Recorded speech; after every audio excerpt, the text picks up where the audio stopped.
After the flood, the world began again. Noah and his family stepped out of the ark.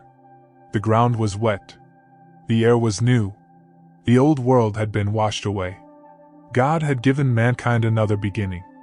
And for a while, the earth was quiet. Families grew. Children were born. Generations began to spread out from Noah's sons. The world was open before them. God had told mankind to fill the earth, to spread, to live under him, to carry life across the land. But the human heart had not become new just because the ground was new. The flood had washed the earth. But pride was still inside man. And as the generations grew, people began to move together. They traveled from the east.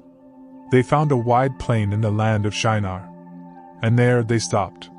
The land was open. The ground was good. The sky stretched high above them. And the people looked at that place and decided to build. At first, maybe it looked simple. Families settling down. Men working together. A city beginning to rise. But something deeper was happening. They were not only building homes. They were building a name. The people said to one another, "Come, let us make bricks." So they made bricks. They burned them hard. They used bitumen for mortar. Stone was not what they had. So they made their own strength with their own hands. Brick after brick. Wall after wall. The city began to grow. You can almost hear it. The sound of feet in the dust. The scrape of tools. The weight of bricks being carried. Men shouting instructions. Workers climbing higher. Families watching from below. The work was organized. The people were united. And that is what makes the story so serious. They were not weak. They were not confused at first. They were strong together. They had skill. They had plans. They had one language. They could understand each other. They could move as one people. But unity without God can become dangerous. Then they said something that showed what was really in their hearts. "Come, let us build ourselves a city and a tower with its top in the heavens." And then they said, "Why? Let us make a name for ourselves." That was the heart of Babel. Not just bricks. Not just a tower. A name. They wanted greatness without surrender. They wanted height without humility. They wanted security without obedience. God had told mankind to fill the earth. But they said they did not want to be scattered. They wanted to stay together. They wanted to build one place. One city. One tower. One name. And the tower began to rise. Higher and higher. Day after day. Brick after brick. The people looked up and saw their own work reaching into the sky. Maybe they felt powerful. Maybe they thought nothing could stop them. Maybe fathers pointed to the tower and told their sons, "This is what we are building." Maybe the leaders stood proudly and watched the city grow. To them, the tower may have looked like progress. But to God, it was pride. The same heart that had reached for the fruit in Eden was now reaching upward with bricks. In Eden, man wanted to be like God. At Babel, man wanted to climb without God. Different place. Same old pride. The tower rose from the plain. The city became louder. The people became more confident. Everyone understood the plan. Everyone understood the commands. Bring more bricks. Lift them higher. Build it stronger. Make the name greater. And then the Bible says something powerful. The Lord came down to see the city and the tower that the children of man had built. That line almost feels strange. They were trying to build up to heaven. But God still had to come down to see it.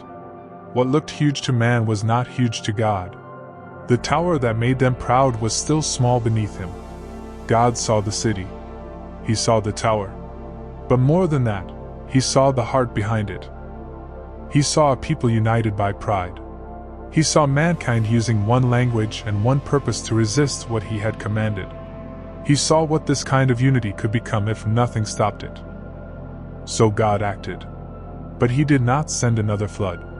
He had promised Noah he would never again destroy all life with a flood. This time, God did something different. He touched their language. The thing that held their work together suddenly fell apart. One man spoke, and another man did not understand.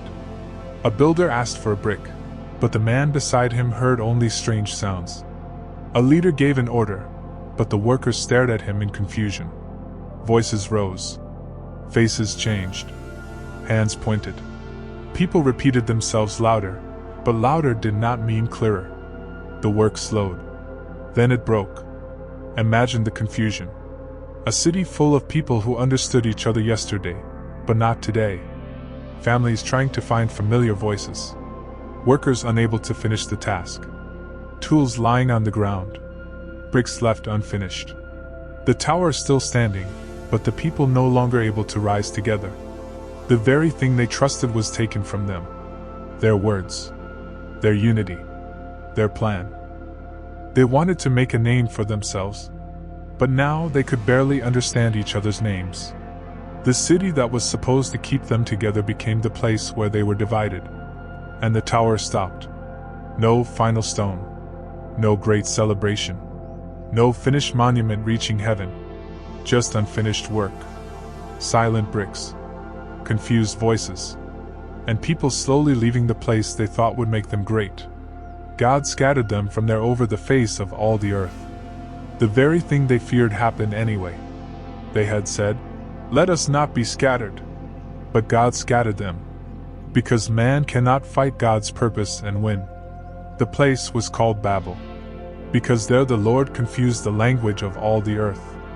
And from there, he scattered them across the world. The story of Babel is short, but it says a lot about the human heart. Because Babel was not only an ancient tower. Babel is what happens when men build without listening to God. It is what happens when strength becomes pride. When unity becomes rebellion.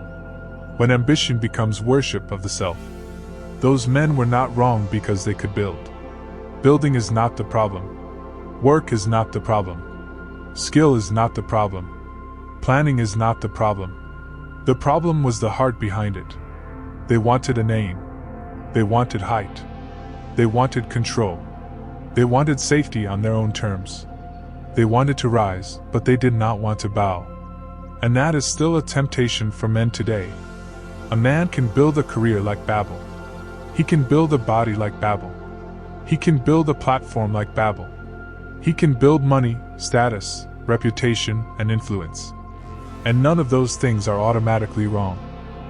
But if the heart says, "Let me make a name for myself," while God is pushed to the side, then the tower has already begun. Some men spend years building something God never asked them to build. They work hard. They stay busy. They look disciplined.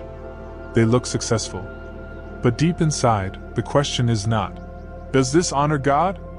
The question is, "Will this make me look great?" That is Babel. And Babel always ends in confusion. Maybe not all at once. Maybe the tower stands for a while. Maybe people admire it. Maybe it looks impressive. But without God, the words start falling apart. Purpose falls apart. Peace falls apart.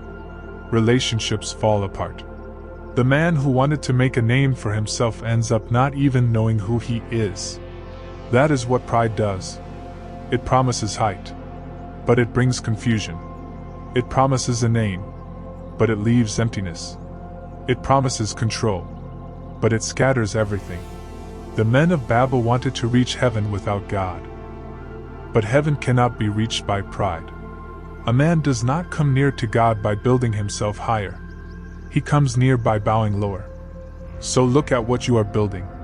Look at the bricks in your hands. Look at the work you keep giving your life to. Is it obedience? Or is it just a tower with your name on it? God is not against a man building. But he will not bless a life built in rebellion. He will not become a decoration on a tower built for your own glory. Babel reminds us that the highest thing a man can build without God is still low. And the strongest plan without obedience can fall apart with one word from him. So build. Work. Lead. Create. But do not build like Babel. Do not build a life just to make your name great. Build under God. Build with humility. Build what He actually called you to build. Because a tower built for pride will end in confusion. But a life surrendered to God will stand even when everything else falls.